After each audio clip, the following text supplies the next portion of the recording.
반갑습니다. 저는 송월 스님입니다. 오늘 신년을 맞이해서 우리가 어떻게 살 것인가 라고 하는 그런 주제로 몇 말씀 드리겠습니다. 금년에 누구나 새해가 밝아서 마음은 들떠 있습니다. 그것이 이제 갑진년 청룡해라고 해가지고 이 얘기들을 많이 하는데, 그 모두가 다 하나하나 소원을 다 이루셔서 청룡이 되셔야 되겠습니다. 용이 되더라도 이무기보다는 용을 이루어야 되겠어요. 옛날부터 용이라고 하는 것은 우리가 황제를 상징합니다. 황제라고 하면은 최고 권위와 부위를 다 누리게 되는 것이죠. 그래서 모든 것을 세상에 있는 걸 다 갖추게 돼 있고, 그래서 용을 그렇게 상징을 하는데, 올해는 이제 청룡이라 해가지고 용도 5가지가 있습니다. 청룡도 있고 황룡도 있고 또 붉은 용도 있고 백룡도 있고 흑룡도 있고, 그런데 특히 우리 청룡은 새로 시작하는 그런 의미가 있어요. 말하자면은 새봄을 맞이해 가지고 1년 계획을 세워 가지고 이를 추진하는 그런 약진하는 그런 용이라고 그럽니다. 그래서 이 용은 하늘로 승천을 해야지 땅으로 기는 용이 되면 되지 않습니다. 이 하늘로 승천한다는 것은 불교에서 묘사가 많이 돼 있죠. 이 수월 관세음보살님을 이렇게 그 바다에서 모시고 태우고 다니면서 이게 세상에 좋은 일하고 있는 것은 승천하는 용이라고 그러고, 땅에 기는 용은 쉽게 얘기하면은 부와 귀를 전부 다 갖췄으면서 그것을 권력과 부를 남용하는 것을 말하는 겁니다. 사회의 악을 말하는 것을 기는 용이라고 그래요. 그래서 우리는 우리를 승천하는 그런 용이 되기를 이렇게 기원해 보겠습니다. 그래서 우리 평화를 본다든가 절에 가면은, 그리고 절에 가면 사천왕이 있는데 그 중에 남방을 지키는 중장천왕이 그 용을 목을 잡고 있고 여의주를 한 손으로 뺏고 있습니다.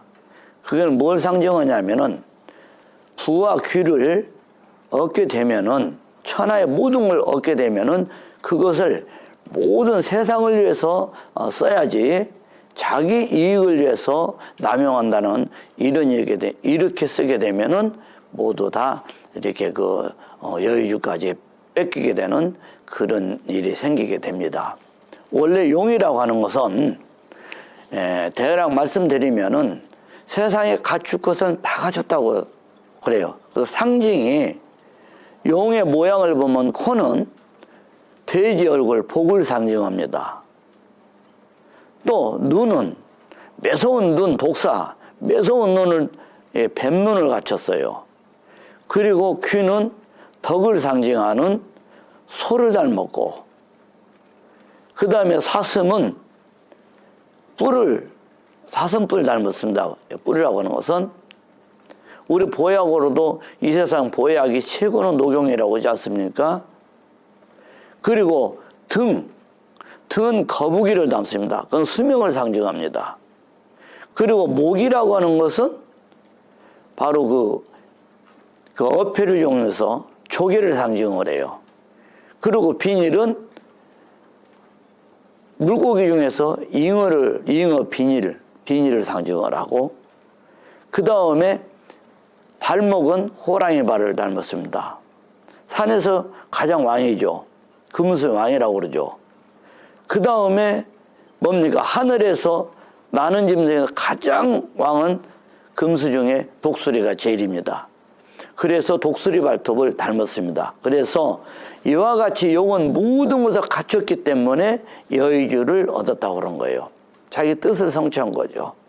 그래서 대통령이 출마해가지고 당선이 되면은 여의를 물은 것이고 낙선하면은 임의가 되는 겁니다.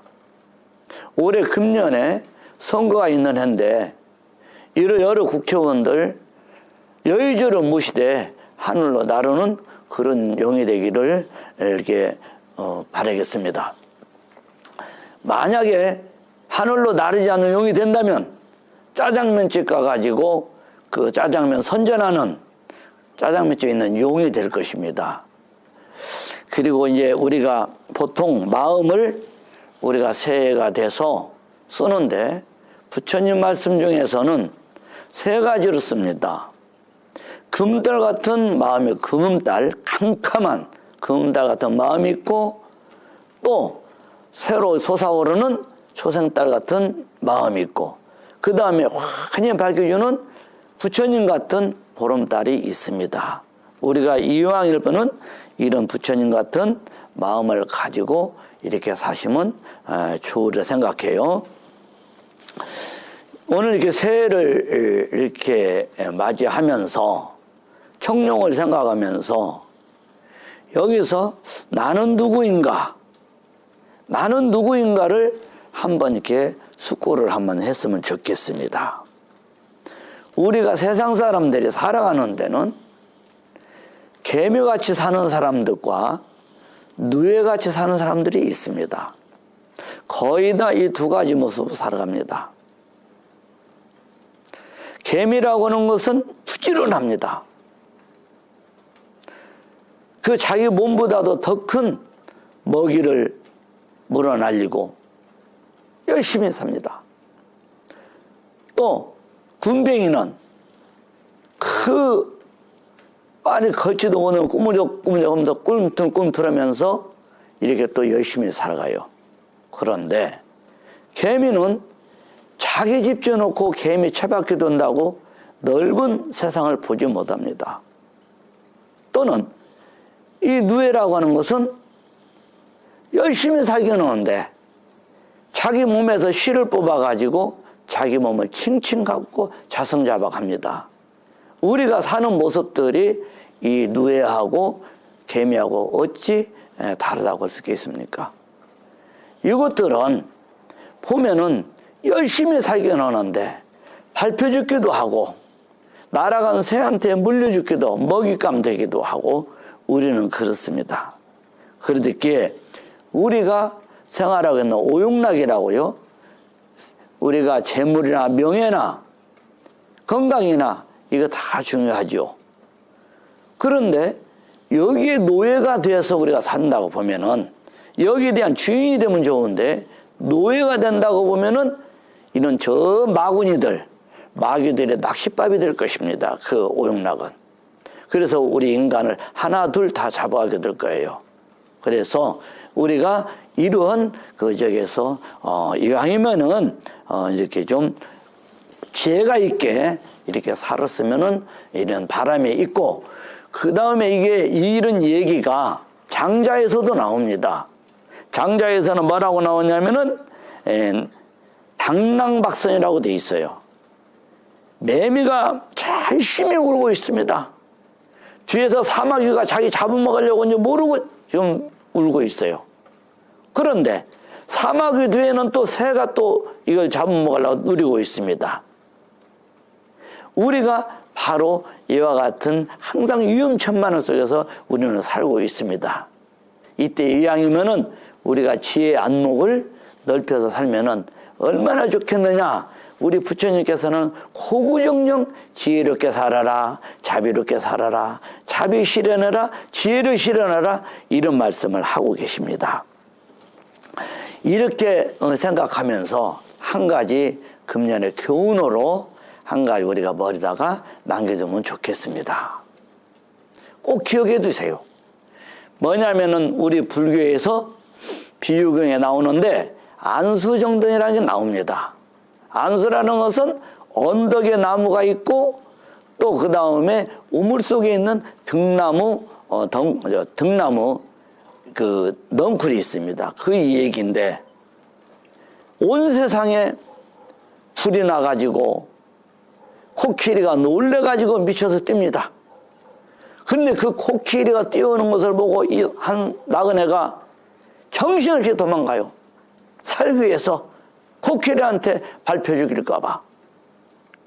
그래서 결국은 간신히 그 언덕에 있는 그 우물을 발견해서 우물 속에 들어가 가지고 그 등나무를 붙들고 우물 가운데 서 있습니다. 매달려 있습니다.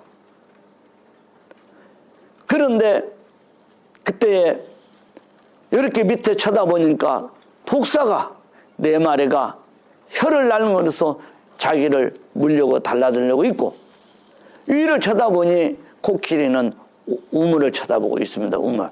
자기를 쳐다보고 있어요. 이거 사면초가에 걸렸습니다. 올라가야 하냐 내려가야 하느냐. 여기서 우리는 어떻게 살아야 하느냐 이거요.